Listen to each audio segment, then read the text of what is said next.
Thank you. I'm excited to be here. All right, How now, you doing? I'm doing great, and I'm sitting here talking boxing with some real boxers, and it can't get better than that. But I wanted to talk about the actual process of the book first, because you came up with a great title, Becoming Taz, writing from the Southpaw Stance.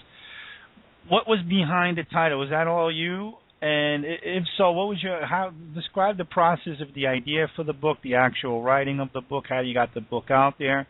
The first thing I want to know is, was that title all yours, Writing from the Southpaw Stance? Because it's brilliant. Yeah, well, you have to have some sort of acknowledgement that it's a boxing book, and the Writing from the Southpaw Stance was kind of a wink in that direction. But Becoming Taz, I chose that title because I wanted the book to be about more than just I hit him with the left, he hit me with the right. You can find the fights on YouTube and figure that much out for yourself. That's not writing about what the story is. I wanted it to be about what I got from being in with these guys and what I got from boxing in general. And it was a whole lot. It was a great deal what I got from boxing. Yeah, we definitely got a lot of what you got out of it from your book. Talk a little bit about the process of actually writing the book. You're a guy who gave us a description in the book as somebody who likes action, who likes movement. You're not really moving around all that much when you're putting your thoughts together on paper. What was the writing process like for you? Right. Well, a lot of those stories, you end up telling people they want to hear about this fight or that fight. You end up telling the same story over and over again. So you kind of get it formulated how you want to tell stories in the first place. And then, for instance, my girlfriend, she would say, just tell me something. She wanted to go to sleep. She wanted to be put to sleep. So she'd say, tell me one of your boxing stories. And sure enough, 5 minutes later. But you get an idea how to put things together, what you have to start with, what has to be the meat of the story, and how you want it to end, what you want the ending to be.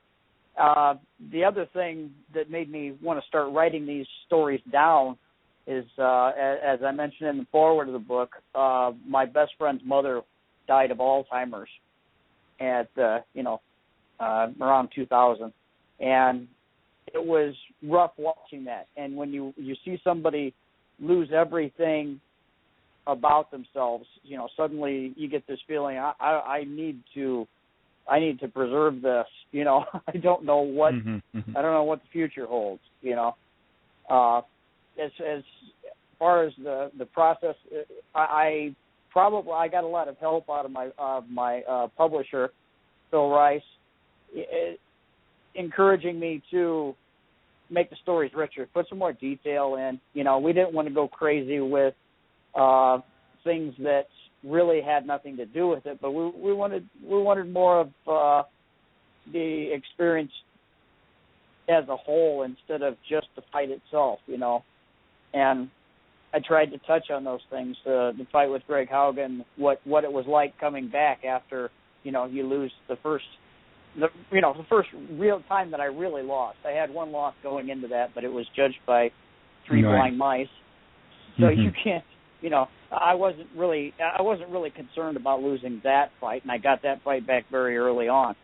But what it's like, for your last fighter that you were talking to, Thomas, he's got a good idea of what he wants to do with himself. But somebody like him, I would just like to tell them, no matter what happens in your next fight, it doesn't have to be the way that your career is going to go. You have to have a memory of convenience to be a professional athlete. You cannot think about the guy who got canned in Green Bay the other day, the tight end who fumbled the onside kick and let Seattle into the Super Bowl. You're gonna have to put that behind you.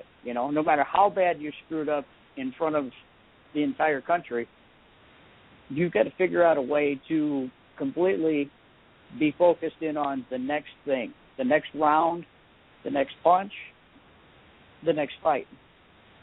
Right. Now, in your book, Jeff, in the beginning, you certainly connect the dots very well, and you talk about how you fell in love with boxing and you became obsessed with not only wanting to become a fighter, but also watching boxing on television, which we'll talk a little bit more about later. But you make a good connection with your family, how about you had this reputation of always getting yourself injured, and when you mentioned the fact that you want to become a professional boxer, it didn't necessarily, start off a fireworks display in your house. Your family wasn't really behind it. So talk a little bit about that and further that, because you do a great job in the book, and that's one of the things I wanted to talk to you about live.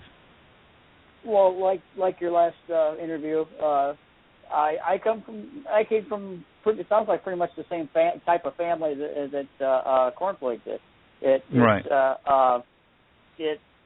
was middle class upbringing. I didn't go hungry, and I didn't have to steal for anything. There was no real reason that boxing would be the only thing that I could do, but I just wanted to so badly, and the reason was sitting and watching all of these wars that came about in the 70s and 80s, and as far as the injuries, it was just kind of like par for the course. My poor mother, I split my head open once and had 30 stitches on an 8-year-old head, which is quite a few stitches, and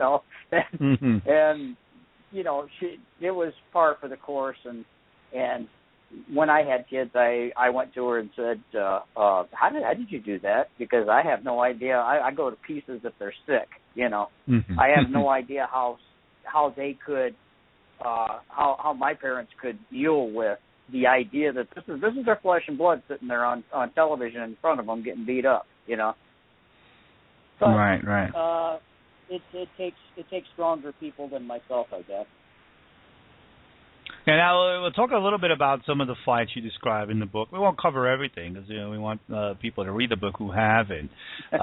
Becoming Taz, writing From The Southpaw Stance. But one of the more interesting things I found in the book was one of your more impressive monumental wins was in a very busy 1985, and you kicked off 1985 with a win over Danny Ferris, a fight you weren't necessarily supposed to win.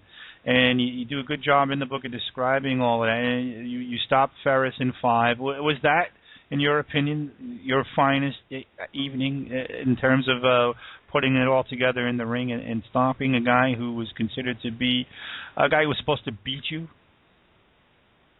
Well, I always thought I won the draw, like you mentioned earlier. So I always thought that was my biggest. But up to that point, certainly. Danny had a really good amateur record and was trained by some competent people, and everything looked good for him. And I went over there with the idea that I really didn't care. It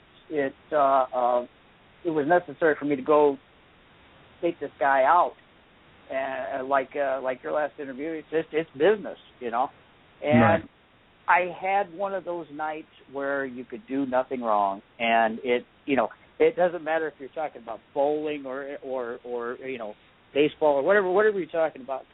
A guy who has done something athletic knows that there are certain nights that you can absolutely do nothing, and that was one of them. And if I could have come up with that night a little later on in my career instead, I could have really done some damage. But that's just the way things go sometimes. Now, that was part of a year where you had 9 fights, 1985.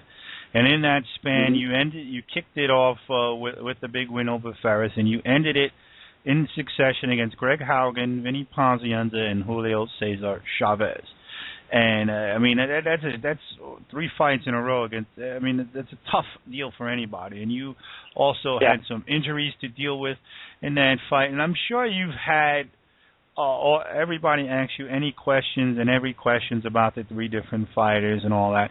The question I have for you is, if you had the proper time to prepare, if you were healthy, if everything was clicking, who do you think you would have performed the best against out of those 3? Probably Vinny. Not saying that Vinny was lesser than anybody else or anything like that. Hagen was the absolute worst style I could have possibly drawn. It was the luck of the draw. Greg ate up guys who pressured him, and that was my, I didn't put on a boxing glove until I was 18 years old. So my learning curve, by the time that I'm crawling in the ring with Chavez, I'm 23, just turned 23. So my learning curve is really steep, And Greg Hagen was the wrong style because, look what he did with Mancini. The people that actually came to him, he had the style that functioned well with that. Vinny was more right there, and he was willing to. He was very willing to stand and trade with you. I'll stand and trade as much as you want to. And I think I would have done a little bit better because I wouldn't have to look for Vinny. Not that Greg ran or anything, but the style, like I say, the style was all wrong. Chavez was just, he's legendary for a reason. He was underrated for his hand speed. Everybody likes to talk about how he's like a slow, plodding slugger. They'll say the same thing about Golovkin, who's fighting Saturday night, but that's not the case at all. Not while you're in there with them, because they don't waste movement. Their reflexes are not. He didn't have Pernell Whitaker reflexes, but what he had was plenty fast enough. And when he did land, there was a bomb. There was a hand grenade on the end of every punch. Yeah, certainly. And with that fight, I mean, you had the fight with Pazienza prior in September of '85. You broke a collarbone in that fight, and then you fight Chavez in December of '85. Yeah. And it seems to me that a lot of these fighters today, they pull out and all of that, and you describe how there was a fight you had to take regardless. Any regrets at all? I mean, you probably would have never gotten Chavez again, so probably not. But I mean, was there any moment at all that you were not thinking about not taking that fight because you weren't 100%? Not a second. See, the collarbone was just a crack. It wasn't sticking up to the skin or anything like that. I didn't have blood spurting in each direction. It was just, and it wasn't that I couldn't fight. And I don't mean to make that an excuse for losing the fight. It's just fact. I went to Atlantic City Med Center and they X-rayed it and said, well, you've got a crack in your collarbone. And yeah, I believe you, because right now I really want something.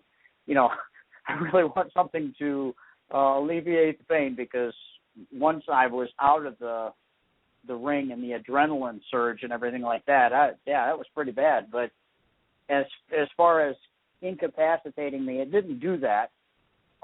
It just made the right hand feel like it was numb. You know what I'm saying? My right arm wasn't working the way I wanted it to.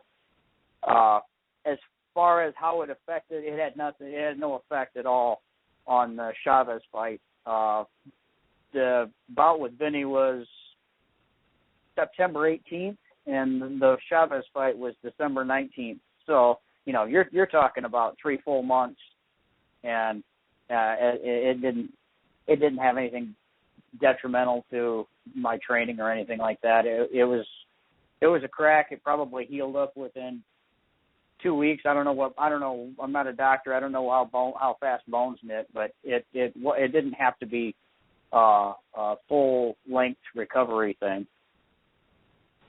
All right, now with that, and the escapades continued for you, and we mentioned this already. The draw with Brett Summers was your first fight in 1986, and a lot of different things going on there in that fight, and a fight where you were given a draw, and most people thought that you won. And I think that was a fight where you were headbutted and cut badly, right? And they just pretty much dismissed it. No, that was Terrence Ali. That was Ali, an okay. ESPN fight. So Yeah, you witnessed a lot of bad bad things go your way. Yeah, I it was usually the second round. If I could make it through the second round where nothing had happened, okay, we're good to go. The second round was the ugly one for me. I think I had my back to the ropes, and I thought, okay, he's going to move away because Ali was usually a speedy boxer. And he just leaned forward, and there was a 10-stitch gash, just bam, like that. And the referee's name was Joe O'Neill. And I went back to the corner after the round ended, and it looks really good, the blood on, and I have really ghostly pale skin, so, it looked really good on television.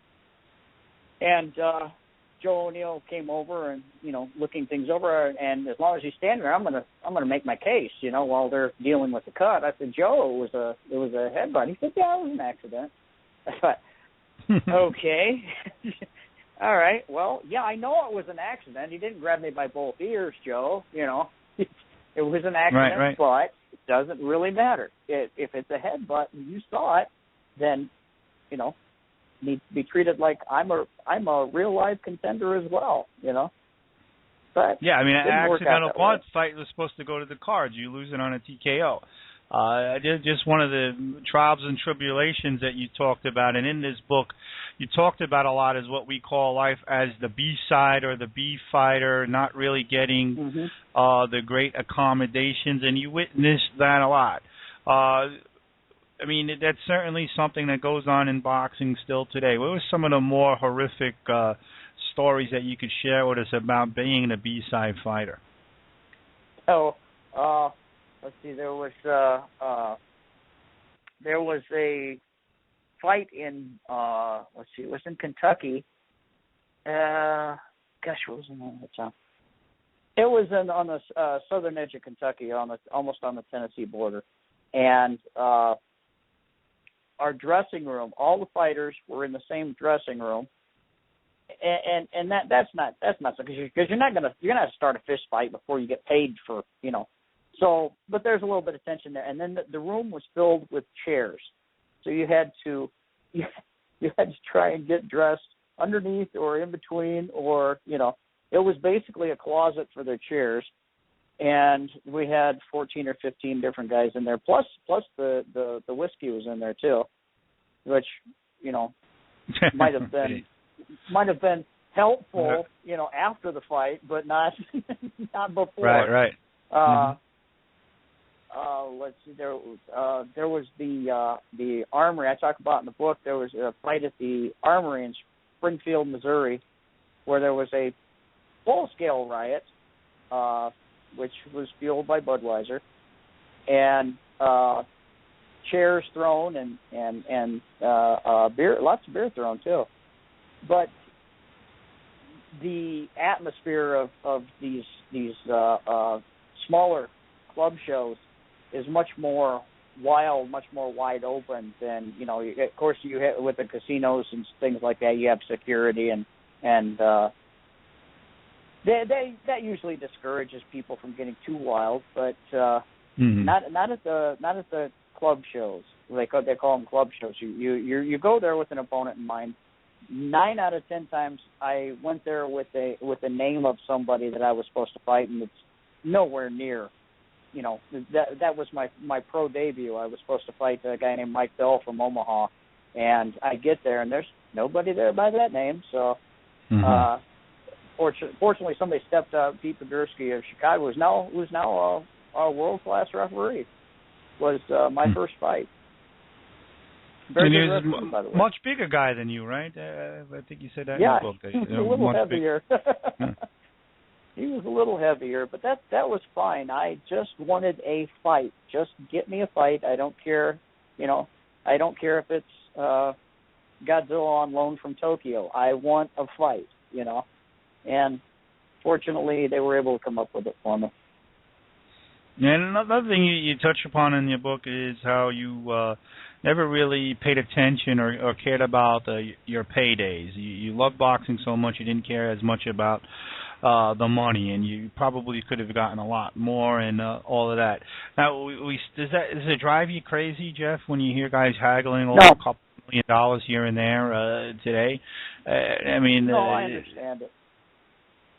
I understand a lot of it, especially everybody's going crazy right now with Mayweather and Pacquiao and the oh my gosh, it's been going on for 12 years now, and I get it, I understand that, but part of this also is if you're following, it's setting a psychological stage, okay?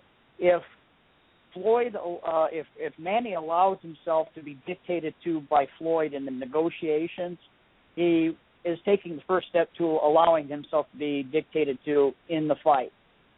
You give Mayweather is training Manny to jump through hoops for him, and it starts with the negotiation. You could see it going on with this little conversation they had at a NBA basketball game, I think is what it was. It was all over Facebook. I think that's where it was supposed to be at. This little personal meeting. He wants to get a feel for Manny because Manny's never jumped through any hoops for him, and I'm pretty sure that that's what's going on. He's trying to get a psychological edge of some sort, and when he feels he has this psychological edge, then he'll go ahead with the fight. Most likely, I think he's waiting for Manny to get a couple of years older, lose a little punching power. All right.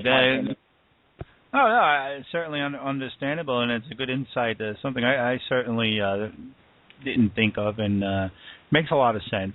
One of the other things I loved about in the book was the fact that about talking about you as a fan of boxing and watching all the great fights that you did in the 70s and the 80s and getting all of these films. I am somebody who's trying to build a nice big fight library. Sometimes it's not that easy to get a hold of these fights, as you also alluded to in your book. I mean, this one guy I was trying to get the Larry Holmes, Roy Tiger Williams fight from, and it's a fight that was considered rare. He wanted like $275 for the fight. I told him, get out of here. I don't have that kind of money. But not a fight, oddly enough, I just found on YouTube, which is odd, because it was considered to be a rare fight. But I wanted to ask you about some of the great fights you had the pleasure of watching. What were some of the more memorable and fun fights for you? Well, growing up in the 70s, you certainly had, there was boxing on all the time, so many great fights. What were some of the more memorable ones for you? Oh, gosh. The 70s, I think the first time that I saw the Olympic and found out that the Olympic wasn't in black and white, because all my boxing magazines and pictures are all black and white. Armando Muniz fighting Carlos Palomino. I think that was 1974, somewhere around there, 74, great. 75. And 15 rounds, and Armando Muniz gave, he was at the end of his career and gave everything he had and just couldn't stand up anymore. And later on in the decade, Marvin Johnson and Matthew Saad Muhammad. Marvin Johnson I met, and he's from Indianapolis, not too far from me. And I had a kind of a personal rooting, stake in that for him. And those turned out, every time those two got together, it turned out to be a contest of wills. Larry Holmes, Ken Norton, absolutely. I had enough by the time I watched this fight. I think it's June of '77. I'd had enough. I made up my mind when I got done watching this fight. I got up the next morning, and I was in high school then. I think I'm a sophomore in high school, but I have made up my mind. This is what I'm going to do, and I walked out the door and started jogging the next day because that's the way you get yourself into fight condition. Was jogging, running long distance. Okay, that's the first thing I got to do. I made up my mind watching that fight. They 15 rounds, they had nothing left. They were hitting each other with everything because they didn't have enough strength to get out of the way of the other guy's punches, but they still just kept throwing, even the 15th round was the best round of the entire fight. How do you come up with that after 45 minutes of boxing? How do you drag that up out of your soul? And if there's any fight that actually pushed me over the edge, that was it. Danny Lopez, Mike Ayala. Let's see, I think that was 79 or 80. 79, yeah. Yeah, 79, fight of the year. It was fight of the year in 79. You find out later that circumstances were a little different than ideal. Mike Ayala was supposed to be drug induced at that, drug aided at that point. But Danny Lopez still manages to put him away.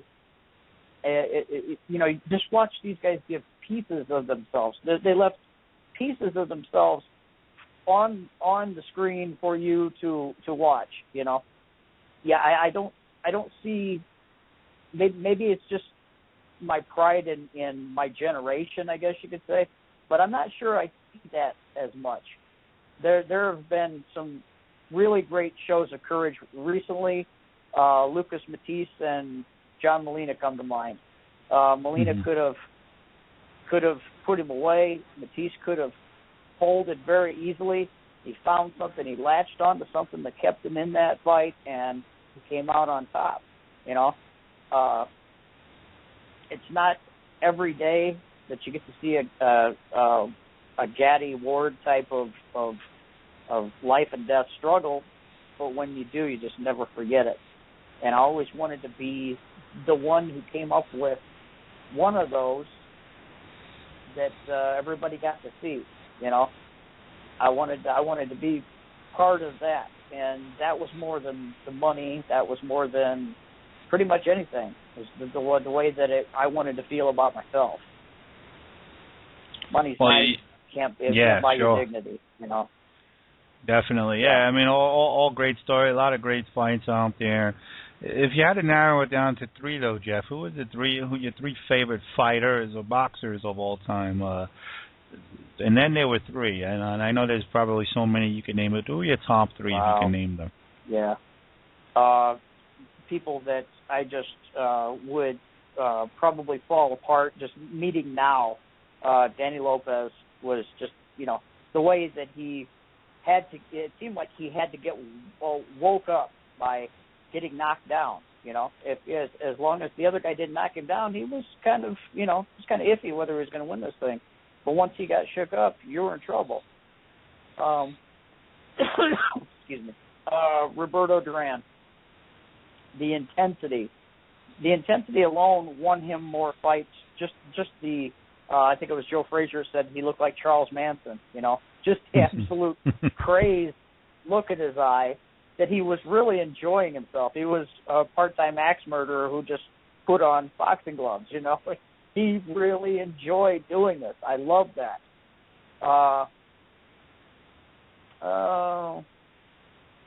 One more, Jeff. One more. I would have to say someone who is underappreciated, Larry Holmes. Partially for the war with Norton, but he did that more than once.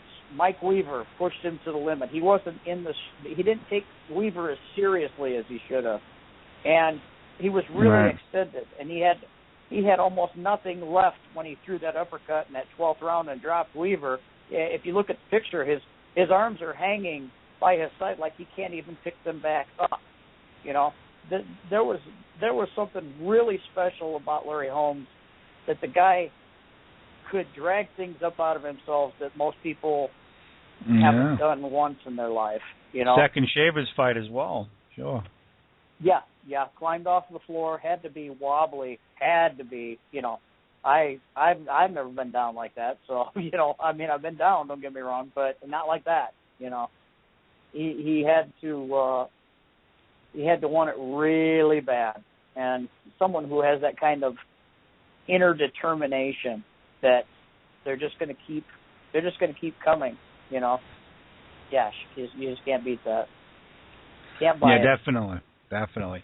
And one of the other things I want to touch upon in the book, we won't get into it in full detail, but because it goes on all the time now in boxing as well, how a lot of times with these TV fights, there is a slanted bias that manifests from the announcers. I mean, they want their guy to win, and they try and pit you guys against each other, and it's just like a really bad bias.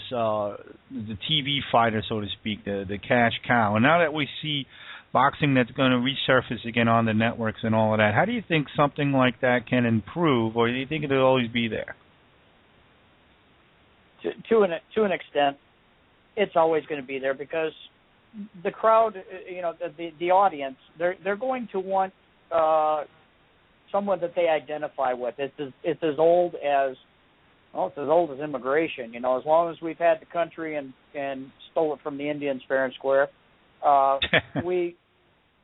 we've had floods of people coming from different countries. My ancestors were kicked out of the finest countries in Europe too, and you'll have certain country, I should say, you'll have the Irish people rooting for the Irish. It's people that they identify with, right. And the network tries to decide who these people identify with without letting them pick who they want. So they'll push a certain person, and I think they figured this out, that it wasn't necessarily just an ethnic thing. When they started pushing the '76 Olympic team on ABC, I think that's where this originated, where they gave you the up close and personal thing. So they choose the one that they want to go with and present him in the best possible light. And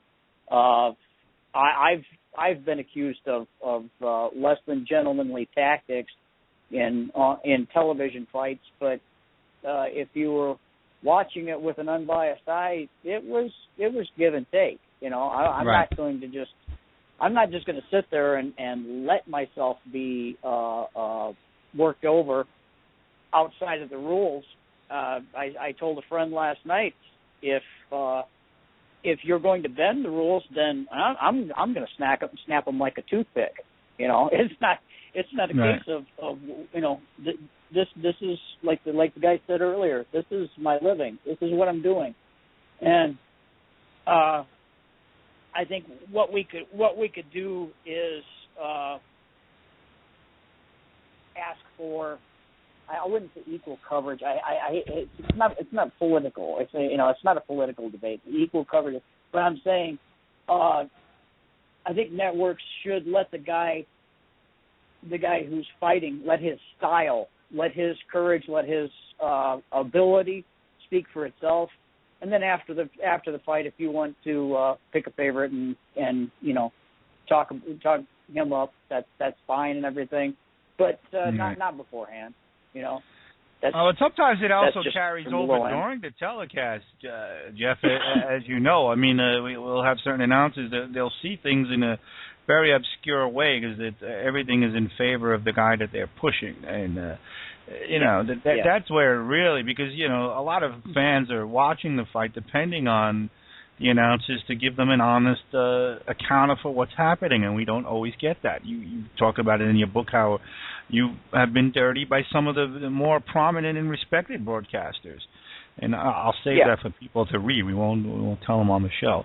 So I mean, it's definitely a rough deal.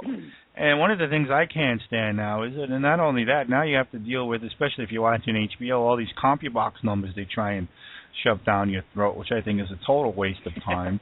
I mean, I don't know your opinion on that, but it's like it means nothing, those CompuBox numbers, and they try and make it a major part of the broadcast. I'd like to know who gets to decide what punches actually landed and whether they touched or does that count, or does it have to actually make contact and do some damage? Does that I'd like to know how they come up with this. And I've got one guy counting jabs and another guy counting right crosses, and give me a break. Yeah, I mean, anything that's not a jab is a power punch. I mean, how's that legitimate? Yeah. But somehow it's become a major part of the broadcast. It's ridiculous. Yeah, and fans cite it, especially on Facebook. Well, coffee box numbers, it was 1,400 punches to 3, and you can go ahead and say, you can go ahead and block, slip. The fight that I had that was called a draw, I blocked, slip, get underneath, boom, hit this horrifying counterpunch, and you get home and you think you're gonna listen to the broadcast and you're gonna hear, wow, what a counterpunch that was, and it was not even acknowledged until they were talking about, oh, look at those great combinations. None of them hit anything, but it really looks great.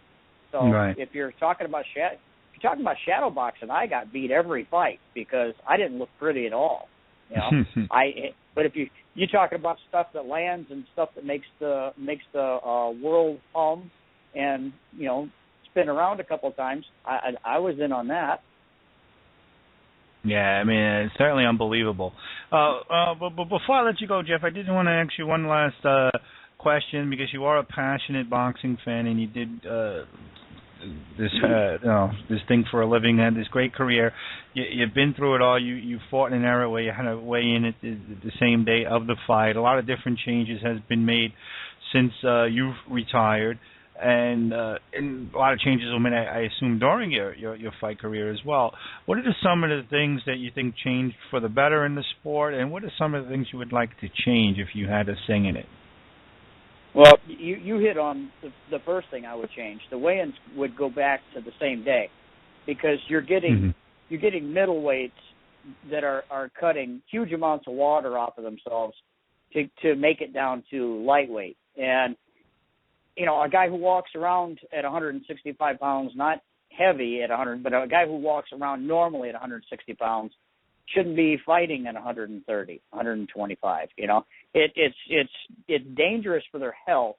But I think what happened was right towards the end of when I got fighting, when I was fighting, somebody figured out that they could go to the hospital and get IVs, and you could have all that fluid replaced, but I think it's dangerous because it doesn't replace the amniotic fluid that cushions the brain. You can have some really bad things happen from blows to the head, and if it doesn't take the form of a blood clot. Fortunately, we haven't had too many of that happening here, but I believe it can do damage to you long term. We've seen, we've heard all about the effects of pro football players. Oh gosh, I had a concussion, and now I feel violent and I can't go shopping anymore or something, And I'm like, dude, I went home with my head humming every night for 8 or 10 years, And you're gonna tell me about you got hit hard on one play, and I think that boxers don't have players union, and it'll be some time before we figure out exactly how much damage it's been doing. Now, yeah, there's been jokes for a long time about punch-drunk fighter, and I think that what's going to end up having to happen is you're going to have the fighters themselves have some sort of, I hate to say union, because that becomes a dirty word too, but you're going to have some sort of alliance among the fighters that permits them to have some sort of bargaining power to keep things like that from happening. Like I said, the weigh-ins the day before, that has to go. That to me, that's the most dangerous thing about it. Kids starving themselves out. I watched HBO 24-hour before the fights documentary on Danny Garcia, and the kid's legs gave out on him. He's standing in an elevator waiting to go upstairs, and his legs just gave out. And if you're going through some sort of prisoner of war type of starvation to make that weight, it's not worth it. It's doing terrible things to you, and you need to move up a couple weight classes and take your chances. You know. That was the end of my rant. Oh yeah, definitely. I definitely agree, and it can become dangerous if you're fighting a guy who becomes much larger. The guy you fought in your last fight, Joey Gamache, certainly had a run-in with that when he fought Arturo Gatti. Yeah, absolutely. So there definitely a lot of things going on there, and I mean, I definitely agree with that wholeheartedly, Jeff. And we're coming to the closing now, Jeff, and time flies when you're having fun. It feels like I just had you on, but I have to move on and get Vito Gasparian on here in a few minutes. But the book is called Becoming Taz, Writing From The Southpaw Stance. A lot of great stories. I don't want to share them all with you, but read the book, and you'll find out a lot more about how the television world works when you're dealing with fighters, and Jeff's great stories, some of his unique training regimens that didn't work out too well for him, got him hurt and all that kind of stuff. Stuff that I invented. Certainly all in the book. A great memoir, and Jeff, will definitely have you on again. Great boxing mind, guys. Still watching, you know all about the fights now. A lot of these guys who fought yesteryear don't watch boxing anymore because they don't think it's worth their time. But you certainly have a grasp as to what's going on now, and love picking your brain, and love to have you on again. But right now we gotta call it quits, and I'll give you some final words before we end this great privilege of mine. Oh, well, I thank you, and I thank everybody who listens and cares about boxing. It's still the best sport. It's still the most honorable way to make a living if the people around it cooperate. Yeah, definitely. We have our ups and downs in this sport. You certainly lived it. You talk about it very well in your book, and we love and have you on again. And we'll talk a little bit more about I'll look forward to it. Your career, and maybe get you on here and talk about some of the upcoming big fights we have coming on as well. All right, great. All right, thank you, Jeff Bumpus. You enjoy the rest of your evening. You too. Thank you. All right, great stuff, and there's a lot of stories in the book. I'd rather have you guys read and check out yourself. So that's why I didn't really go into a lot of that, and then there's a lot there. Believe me, there's a lot of fun stuff there, and obviously you get the idea from speaking with Jeff here that very passionate about boxing, and great deal of respect for anybody who does this, and he certainly did it and fought some of the best, and sometimes not under the most optimal conditions. And when we come back, we'll talk to another fighter who was victorious on Boxino last fight, Vito Gasparian. He'll be gone right after this.